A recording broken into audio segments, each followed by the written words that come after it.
नमस्कार. मधुरम चॅनलमध्ये तुमच्या सगळ्यांचं पुन्हा एकदा स्वागत. आज पुन्हा वेगळा विषय. आरशामध्ये आपण आपल्या बाह्यरूपाची शोभा आपल्याला दिसते, पण आपलं अंतरंग हे आपल्या अवतीभोवतीच्या माणसांमुळेच कळतं असं म्हणतात. आपल्या आजूबाजूच्या वातावरणाप्रमाणे आपण घडत असतो. आपले मित्र, आपले नातेवाईक हे आपल्या मनामध्ये स्वप्न जागू शकतात किंवा आपल्या स्वप्नांचे मारकसुद्धा ठरू शकतात. आणि या सगळ्यासाठी आवश्यक असते ती म्हणजे कौतुकाची कौतुकाची थाप पडली तर आपल्याला एक नवीन प्रेरणा मिळते असं म्हणलं जातं. आणि त्यामुळं आपल्याला एक नवीन प्रोत्साहन मिळतं. म्हणजे कौतुक आणि प्रोत्साहन हे दोघं सख्खे बहीण भावंड आहेत असं आपण म्हणूया. त्यामुळे कौतुक खरं तर 3 अक्षरी केवळ फक्त एक जादुई शब्द आहे असं आपण म्हणतो. आणि केवढी ताकद आहे ना या एकाच शब्दामध्ये.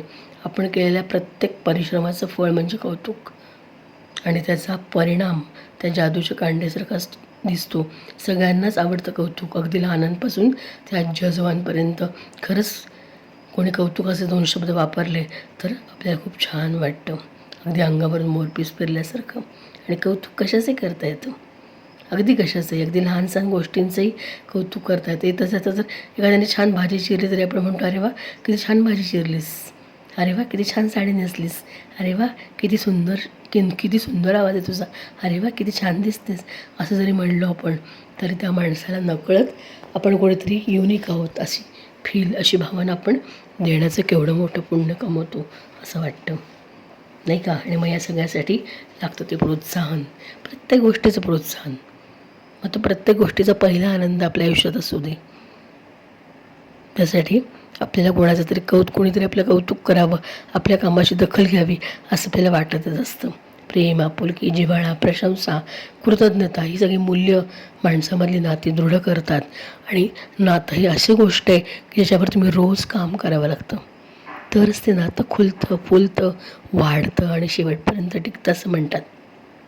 त्यासाठी संवादाची आवश्यकता आहेच. पुन्हा तो वेगळा विषय होऊ शकेल.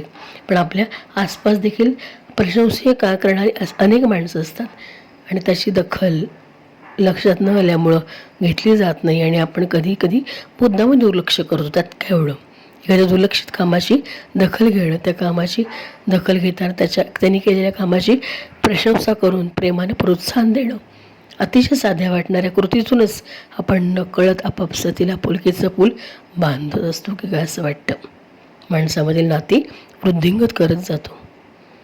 वृत्तपत्रातून एखादी छोटीशी कविता छापून आली किंवा एखादी सुंदर साडी नेसली तरी आवर्जून प्रशंसा करणाऱ्या व्यक्ती आपल्याला बघायला मिळतात. अगदी माझ्या घरातलीच गोष्ट, माझी मावशी, तिची आठवण आली. खरंच अगदी छोट्याशा गोष्टींची ती दखल घ्यायची. 15 पैशाच्या पोस्टकार्डने ती कधी कुठलीही गोष्ट कौतुकाची असेल तर ती आवर्जून आप्तेष्टांच्याकडे पाठवण्याचा तिचा सर्रास प्रयत्न असायचा. आणि तिचा हा प्रोत्साहनाचा नियम मी आवर्जून लक्षात ठेवला. नुसतं वा, अरे वा किती छान, किती सुंदर असं म्हणलं तरी आपल्यातील ऊर्जा ही पॉझिटिव्ह होतेच, पण शिवाय समोरच्या माणसाला सुद्धा बरं वाटतं. छोट्या छोट्या गोष्टी असतात आणि त्याचा आपण विचारही खरं तर करत नाही, पण त्या एखाद्याच्या आयुष्यात प्रेरणा देऊन जातात. आपल्या मुलांच्या शाळेच्या रिझल्टची ती पास झाली म्हणून त्याची पाठ शब्दरूपाने थोपटणं, अभिनंदन करणं किती उल्लेखनीय गोष्ट आहे की नाही.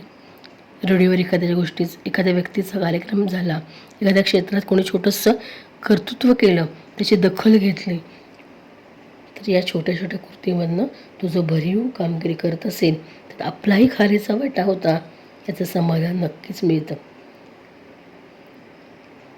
पण काही लोक अशी असतात की त्यांना कधी या गोष्टींची दखल घेणं गरजेचं वाटत नाही. अर्थात हा त्याचा वैयक्तिक प्रश्नाचा भाग आहेच, तरी पण एखाद्यातनं नकारात्मक गोष्टींना सकारात्मकता बघण्यासाठी काही गोष्टी करणं गरजेचं असतं. कुणी हयात काय मोठंसं कौतुक अशी भावना असणारे, म्हणजे यात काय मोठं आपण म्हणतो की त्यात काय कौतुक करायचं असं आपण म्हणतो, अशी भावना असणार. तर काहींना आपल्या फोनच्या बिलाची काळजी असते. उगाच मी कशाला फोन लावून माझं बिल वाढवू असंही काहींना वाटत असेल. दुसऱ्यांचं कौतुक म्हणजे स्वतःचा कमीपणा मांडणारे लोक असतात आणि तर कोणी मत्सरापोटी दुसऱ्याचा अपमान करणारे असतात. पण खरंच दुसऱ्याला प्रोत्साहन देण्यानं परस्परातील विश्वास वाढतो, विचारांची देवाणघेवाण वाढते. अगदी पाश्चिमात्य देशाने सुद्धा आपल्या या कृतज्ञतेच्या नात्याचा वसा घेतला आहे. या बाबतीत मुंबईचं डब्यावाल्यांचं उदाहरण आपल्याला देता येईल. प्रिन्स चार्ल्सचं उदाहरण बोलकं आहे, हो की नाही? म्हणजे पाश्चिमात्यांनी आपल्या अनेक गोष्टींची दखल घेतली. त्यात आयुर्वेद, योग याचा उल्लेख तर होतोच, पण कृतज्ञतेचे नाते देखील वाखाणण्यासारखं आहे. आजकाल प्रत्येकजण आपल्या कामात व्यस्त असतो, एकमेकांशी बोलण्यास वेळ नसतो. मग वेळ हे कारण अतिशय फायदेशीर ठरतं. पण खरंच एखाद्या फोननं देखील आपण संपर्कात राहू शकतो, त्याला प्रेरणा देऊ शकतो, त्याचं मनोबल वाढवू शकतो, त्या व्यक्तीला प्रगती करण्यासाठी प्रोत्साहन देऊ शकतो. पण मग अडतं कुठं? कौटुंबिक पातळीवर देखील अशा बाबी एकमेकातील नाती, विश्वास वाढीस लावण्यासाठी उपयोगी ठरतात. आपल्या माणसांची शाब्बासकीची थाप पाठीवर पडली की माणसाला 10 हत्तीचं बळ येतं आणि पर्यायानं त्याच्याबरोबरच त्याच्या घराण्याचंही नाव उंचावतंच की. अगदी प्रत्येक नात्याने, मग ते आई मुलाचं असू दे, नणंद भावजेचं असू दे, नवरा बायकोचं असू दे, सासू सुनेचं असू देत, प्रेरणा, प्रशंसा, प्रोत्साहन देऊन आपण ते अखंड मजबूत राखू शकतो. एखादा महत्त्वाचा विचार घरातील सदस्यांचे मनावर रुजवायचा असेल तर विचार मंथन, विचार विनिमय आवश्यक असतो. विचार मंथन आणि विचार विनिमय करता करता त्यासाठी एकमेकांमधील विश्वास वाढीस लागतो आणि एखाद्याला प्रोत्साहन मिळून नक्कीच त्याच्यामधून काहीतरी मार्ग निघू शकतो. आणि हा प्रोत्साहनाचा वसा आपण एखाद्या सणाद्वारे, वाढदिवसाद्वारे व्यक्त करत असतो. आपल्या छोट्याशा कृतीनं केवळ आपणच त्या माणसाला दाद देणं, प्रोत्साहन देणं एवढंच करत असतो. बाकी काय करतो आपण? त्यातूनच त्याला हुरूप येतो आणि तो यशाकडे वाटचाल करतो. आणि सर्वात महत्त्वाचं म्हणजे माणूस म्हणून आपण परस्परांच्या अधिक जवळ येतो. दुसऱ्या एखाद्याला बोलण्यापेक्षा आपण स्वतःला प्रोत्साहन दिलं तर आपलंच नातं प्रत्येक माणसाशी दृढ होईल, नवे आपल्याशी नातं दृढ होईल. आजच्या इंटरनेटच्या जगामध्ये माणसं मनाने दूर गेली, म्हणून आपापसातील नाते दृढ वृद्धिंगत करण्यासाठी प्रोत्साहनाचा वसा अतिशय योग्य आणि सोपा उपाय नक्कीच ठरेल असं मला वाटलं. 1-2 मिनटं या विषयावर बोलावंसं असं मला वाटलं की करा कौतुक, द्या शाब्बासकी, म्हणा छान, काय बिघडतं? आता आध्यात्मिकदृष्ट्याचा विचार फार वेगळा करता येईल, ज्योतिषशास्त्रदृष्ट्याचा विचार वेगळा करता येईल. या गोष्टीत आपण पडायला नको. पण केवळ एकमेकाचं कौतुक करणं, एकमेकाला प्रोत्साहन देणं, एकमेकाला प्रेरणा देणं म्हणजे नकळत आपणच आपल्यातील माणूस असण्याची पावती देणं आणि समोरच्याला त्याच्या आपल्या नात्यातील एक प्रकारचा दुवा आणखीन मजबूत करणं असं होईल. म्हणून हा प्रोत्साहनाचा वसा, प्रोत्साहनाचा नियम सगळ्यांनी पाळायला हवा असं उगाच आज वाटलं.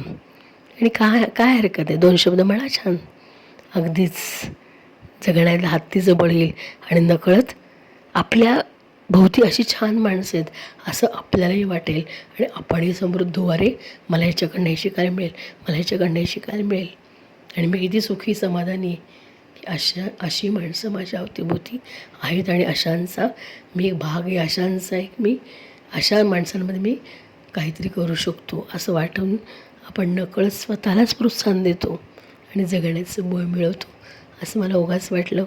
आज थोडंसं 2 मिनटं बोलूया असं. थोडासा आवाज आला रियाज, आवाज आला व्यायाम, त्यालाही प्रेरणा मिळते की चल बोल काहीतरी आणि मग नकळत बोललं जातं. अर्थात सगळं सकारात्मकच.